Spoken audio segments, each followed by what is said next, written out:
Welcome to Uruguay, the most progressive country in South America.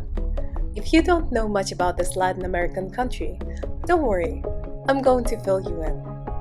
Uruguay is located on the Atlantic side of South America, next to Argentina, Brazil, and Paraguay. With a modest population of about 3.5 million people, it boasts a beautiful coastline and plenty of open land, including lush and fertile plains that feed the famous Uruguayan beef. Yes, they love their steak here, as well as mate and soccer, just like their Argentinian neighbors. But unlike Argentina, Uruguay has the strongest economy and the highest standard of living of any Latin American country. For this reason, in recent years, it has become an attractive place for foreign investment. All the more so because it has no foreign income tax and offers an easy path to residency for expats. Places like Punta del Este, where we filmed this video in, are popular seasonal places for Uruguayans, expats, and rich Argentinians who come here for the nightlife, music, and the beach scene. Punta del Este is the second largest city in Uruguay, after its capital Montevideo. Some call it the Monaco of the South, the Hamptons, or Miami of South America, for attracting Latin America's rich and famous. In the summer, Punta del Este hosts events like yacht races and the International Film Festival that contributes to the popularity of the city during the high season. We decided to stay a little bit outside of Punta del Este in a place called Punta Ballena, located in a pine forest between the coast and a beautiful lake. The cabin we rented was one of the nicest Airbnbs we've stayed in. It had a pool, an outdoor fire pit, and even a jacuzzi, which came in handy because we had an unexpected cold and rainy weather system during the 3 days that we stayed there.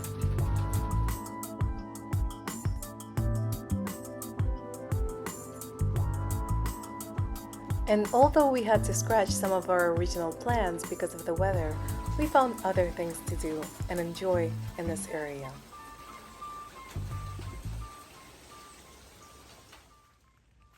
So things you can do on a rainy day is visit this beautiful arboretum here. It's right on the coast in this beautiful pine forest, and the entrance is actually free. They have a nice cafe, and the guy who created it, he planted all sorts of different plants here, native and imported. So this is what the coastal pine forest of Uruguay looks like.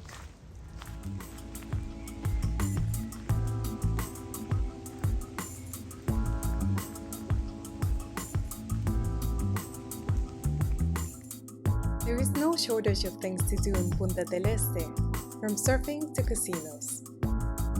Although some call it the Miami of South America, to me, its chill vibe reminded me more of St. Pete, Florida. Its boat marina and the quaint cafes where retired people are drinking wine at 11 o'clock in the morning are definitely reminiscent of old Florida. Surprisingly, the prices in the cafes were on par with what you would expect to pay in the US. So we decided to check out the local grocery store for an express lunch. Plenty of variety, especially when it comes to chocolate.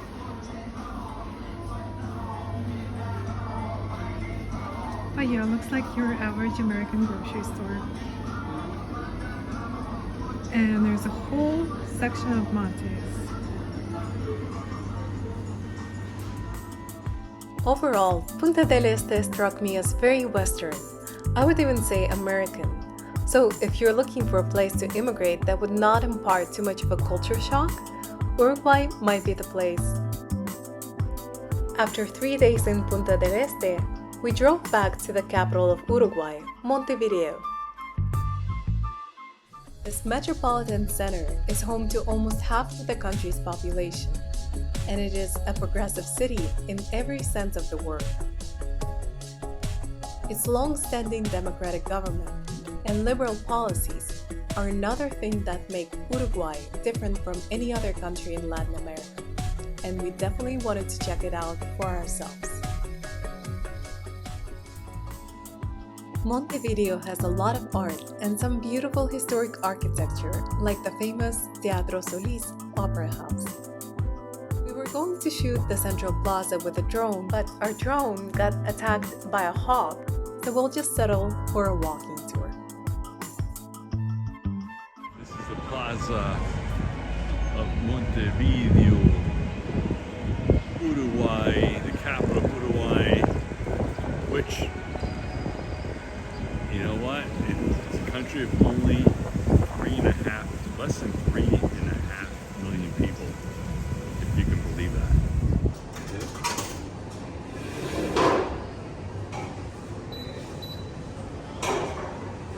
Here at Fresh Market in Montevideo, and I had to try one of these because when I was in college, at midnight, I would use one of these machines, but it was so lame.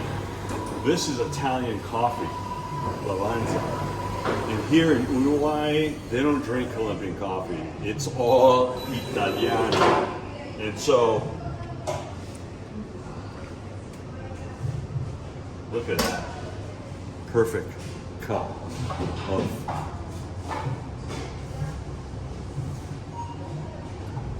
wow. This is really good. And this is only for like $1.40, like $1.40. And coffee's not cheap here in Uruguay, but this machine's really cool. For Montevideo, Uruguay, we're here. Drinking mate, like the Uruguayans do. Yes, and if you, once you're here, you see like this is like Mate culture. Mate culture. I mean, everybody's walking around with their lunchbox with a, what's that called? This is the mate gourd, the traditional way of drinking it. And they have a thermos with hot water so that they keep adding hot water to it and keep sipping on it all day. Right. We came here about 5 days ago, and there were a lot of things that were really surprising. So I actually prepared a list of 10 things that surprised us about Uruguay, and we're gonna tell you about it. All right, what's the first one? Well, as soon as you land at the Montevideo International Airport, you feel like you're not in Latin America anymore. So a lot of things are different. Yes, when you compare Uruguay to Peru, Colombia, other countries, Uruguay definitely stands out apart. I mean, it's because it's, well, one thing, the population, right? It's only 3.5 million people. Colombia has 50 million people. Peru, I think, has close to 50 million. That's actually number 2 thing that surprised me about Uruguay was how small the population is. But in terms of it not being like the rest of Latin America, here's a couple of things to give you an idea. For example, the water comes out of the tap hot and safe to drink. You can't find it anywhere else in Latin America. Yeah, and it's really spacious because there's only 3.5 million people here. Once you get outside of Montevideo, the city, it's just spacious, open land, great highways. You're really in the Western world here. And it's easy to find parking. Everywhere we've gone, we rented a car here so that we can drive along the coast and explore, a lot of the countryside. And everywhere you go, you can park for free, and there's plenty of parking spots. So number 3 thing that surprised us about Uruguay was that, it's a pretty economically developed country. So you'll find a lot of nice homes, expensive homes. But then when you go to downtown Montevideo, it's actually quite the opposite story. That's what you get in the city. Yeah, but I was surprised by how many homeless people I saw here. I would say a lot more than Peru or Colombia. Yeah, it kind of reminds me of the US in that respect. So number 4 thing that surprised us about Uruguay is we thought we knew Spanish. Turns out we don't. What do you think about Uruguayan Spanish? Well, it's definitely, they have that Italian influence. So some of so they have a different, obviously every country in South America has its own dialect and, slang. So, you have to, if you think you know Spanish, well, it takes a little bit used to getting. And number 5 is a small thing, but nevertheless, what surprised us was that the plugs here are totally different. They're different from Peru, they're different from Colombia, so you gotta bring your own adapter. Yeah, I'm sure you can get an adapter here, but it's a different country. So number 6 thing that surprised us about Uruguay is the traffic rules. So unlike the rest of Latin America, where you kind of like make up your own rules as you go, here the rules are very strict and people actually follow them.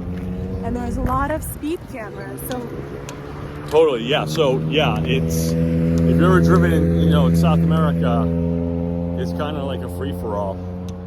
It's a little bit like Asia, but not here. That's what I mean. Uruguay, even though it's in Latin America, it definitely feels like it's a different, more European. More European in a lot of ways. And speaking of European, I was surprised that smoking is super common here in Uruguay. You see a lot of people smoking cigarettes everywhere. And you get the seasons here because you're so far south. So what's interesting, it's latitude-wise, it's negative 34 degrees from the equator.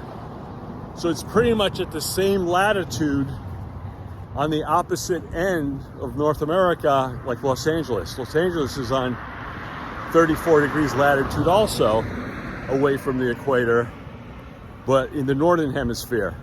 So, here it gets, in the summer it gets hot, and in the winter you get like a winter. It doesn't snow here, but you definitely get a winter. Yeah. And number 9 thing they have going on for them is that they have an amazing public transportation system. You go out of the city in the countryside, you can get anywhere by bus. All along the highway they have bus stops. You see people waiting for the bus. You can live out in the country and not own a car in Uruguay. It's pretty amazing. And what about the food? Oh, okay. So food. We're coming from Peru, and I was a little bit disappointed by the food in Uruguay. Just being honest, because first of all, the food is very expensive. And a lot of it is processed, kind of like more Western food. So, I don't know, I'm not that impressed with the food scene here.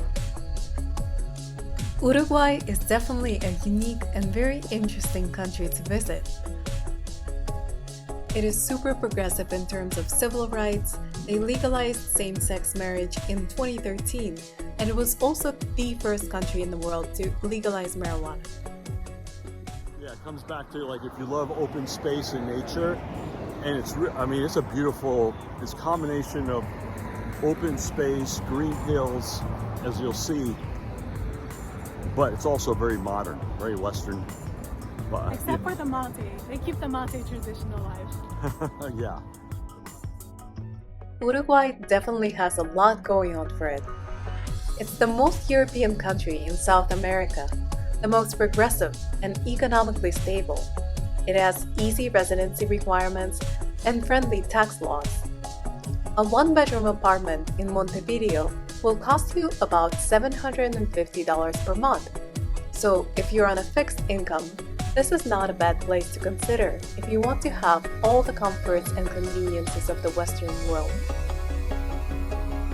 But we're off to our next destination, Buenos Aires, which is just a ferry ride across from Montevideo. We're going to check out what life is like on the other side of the Rio Plata River and report back. Stay tuned and subscribe to make sure you don't miss our next video.